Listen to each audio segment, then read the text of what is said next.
అయ్యా చేయకూడని, చేతులతో చేయకూడని పనులు చేయటం ద్వారా అయ్యా నీవు సిలువ మీద మేకులు కొట్టించుకున్నావు ప్రభువా. ఎంతగా మమ్మల్ని ప్రేమించావు. నోరు తెరిచి ప్రార్థన చేయండి. ఎవ్వరు మిమ్మల్ని చూసి ఎవ్వరు ఎగతాళి చేయరు.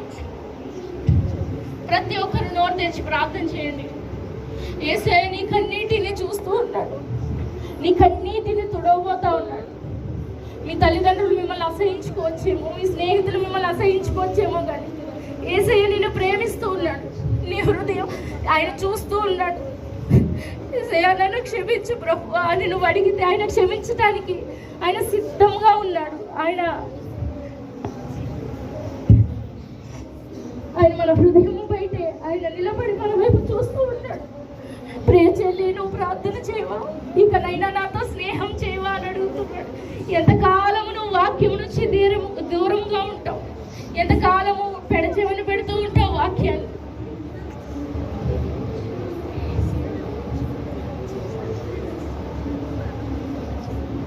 అందరూ ప్రార్థన చేయండి. ఎవ్వరు మౌనంగా ఉండద్దు. ఎంత ప్రయాసంతో ఈ మీటింగ్స్ పెట్టారు కదా, ఎవరి కోసమో కాదు, నీ కోసమే నువ్వు దేవుని తెలుసుకోవాలనే ఈ మీటింగ్స్ పెట్టారు.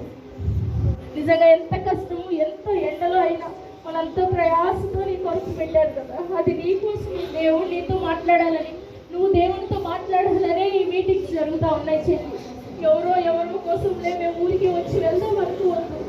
దేవుని జీవన రంగంలో మన పేర్లు ఉన్నాయి కనుక ఎంతో మంది ఉన్నా కానీ ఇక్కడికి రాలేకపోయారు. కేవలం నువ్వే వచ్చావంటే దేవుని జీవన రంగంలో నీ పేరు ఉంది.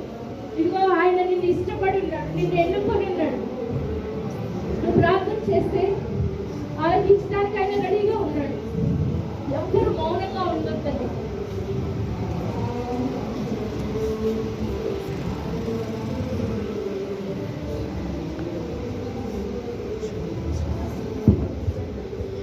ప్రార్థన చేయండి. సిలువ మీద ఆయన తన రక్తాన్ని కార్చాడు కదా, ఆఖరి రక్తపు కొట్టు వరకు కార్చాడు కదా.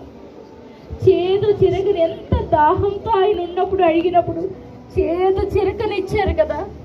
ఆ రోజు ఒట్టి యూదులే ఇచ్చారు, కానీ మనం చేసే ప్రతి పనిని బట్టి యేసయ్యకి రోజు చేదు చిరకని మనం ఇస్తూనే ఉన్నాం. మనం వెళ్ళకూడని ప్రదేశాలకి మనం వెళ్ళటం బట్టి రోజు ఆయన కాళ్ళకి మేకులు కొడుతూనే ఉన్నాం.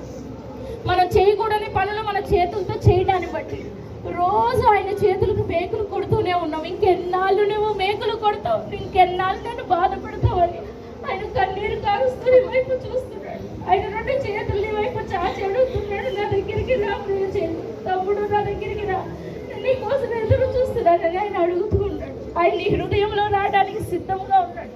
నీ హృదయం అనే సింహాసనం మీద కూర్చోవాలని ఆశపడుతూ ఉన్నాడు. ముఖం మీద ఉమ్మి కూడా వేయించుకున్నాడు కదా, చివరికి ముఖం మీద ఉమ్మి కూడా వేయించుకున్నాడు. సింహాసనం మీద అనేక దూతలు స్తుతిస్తూ ఉండేవాడు. అది కూడా విడిచిపెట్టి ముఖం మీద నీ కోసం ఉమ్మి వేయించుకోవడానికి ఈ లోకానికి వచ్చాడు. ఒంటి మీద వస్త్రం లేకుండా వస్త్రహీనుడిగా నిలబడటానికి ఇష్టపడ్డాడు. ఎంత అవమానమైన ఆయన భరించాడు. నీవైతే ప్రార్థన చేస్తే అవమానం ఇవ్వాలని సిగ్గుపడుతున్నావు. ఎవరన్నా ఏమన్నా అనుకుంటారేమో, కన్నీరు కాస్తే అని నువ్వు సిగ్గుపడుతున్నావేమో, కానీ ఆయన సిగ్గుపడలేదు. నీ కోసం నిన్ను అంతగా ప్రేమించాడు. పరిశుద్ధుడా దేవానికి స్తోత్రాలు, స్తుతులు తండ్రి బ్రహ్మ నాయన. అయ్యా ఇదిగో తండ్రి, ఈ మంచి సమయంలోకి మమ్మల్ని అందరినీ తీసుకొని వచ్చి ఆదులు పెట్టి నీకు వందనాలు. అయ్యా రాజేష్ నాయన కథ ద్వారా అనేకమైన విషయాలు నాయన మేము తెలుసుకున్నాం. నిజంగా ఎంతో సమయం ఇచ్చావు, చిన్న వయసు నుంచి తండ్రి ప్రభు. అనేక మార్లు అవకాశం ఇచ్చినా విడిచిపెట్టి దూరంగా రాజేష్ తండ్రి ప్రభు. చివరికి ఎవరికి ఉపయోగపడని పాత్రగా పగిలిపోయిన వాడిగా తండ్రి ప్రభు. కనీసం శరీరం కూడా దొరకని పరిస్థితిలో మరణించున్నాడు తండ్రి ప్రభు. అయ్యా మాకు ఒక హెచ్చరిక ఈరోజు రాజేష్ ద్వారా దయచేసావు తండ్రి ప్రభు. అయ్యా ఇదిగో తండ్రి మేము అలాగ ఉండనియొద్దు తండ్రి ప్రభు.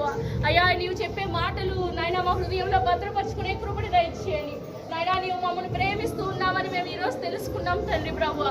నీ కొరకు జీవించాలని మేము ఆశపడుతూ ఉన్నాం తండ్రి ప్రభు. అయ్యా నీ కొందనాలు నాయన. అయ్యా ఇదిగో నీ ముఖం మీద ఉమ్ము వేసుకున్నావు నాయన. అయ్యా కొరడా దెబ్బలు తిన్నావు తండ్రి ప్రభు. అయ్యా మేకులు కొట్టించుకొని ఉన్నావు, నా కొరకే ఈ బాధనంతా భరించావు కదా తండ్రి ప్రభు. ఎంత ప్రేమ తండ్రి నేనంటే నాయన. అయ్యా నా తల్లిదండ్రులు నన్ను ప్రేమించకపోవచ్చు, నా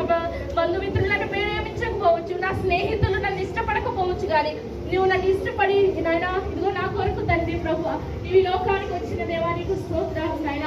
అయ్యా మా హృదయాన్ని నీవు దర్శించినావు దేవానికి స్తోత్రాలు. మేమందరము తండ్రి ప్రభు మా హృదయాన్ని తెరిచి నిన్ను ఆహ్వానిస్తూ ఉన్నాం. మా హృదయంలోకి రండి ప్రభు అని మిమ్మల్ని పిలుస్తున్నాం. దయతో తండ్రి ప్రభు ఎవరైతే ఇటువంటి తీర్మానం తీసుకున్నారో తండ్రి ప్రభు వారి హృదయాల్లో నీవు ఉండమని మేము ప్రతివంతున్నాం దేవా నాయన. తీసుకున్న తీర్మానాన్ని స్థిరపరచుము దేవానికి వందనాలు. అయా గొప్ప కార్యాలు జరిగించండి. ఇక నుంచి నీ బిడ్డలు నీ కొరకు నాయన అయా జీవించే కృపని దయచేయమని, అలాగే తండ్రి మాకు కూడా ఇచ్చిన అవకాశాన్ని బట్టి నీకే కృతజ్ఞతాస్తుతులు చెల్లించుకుంటూ ఇచ్చిన ప్రార్థన ఆలకించమని ప్రభు యేసు నామమున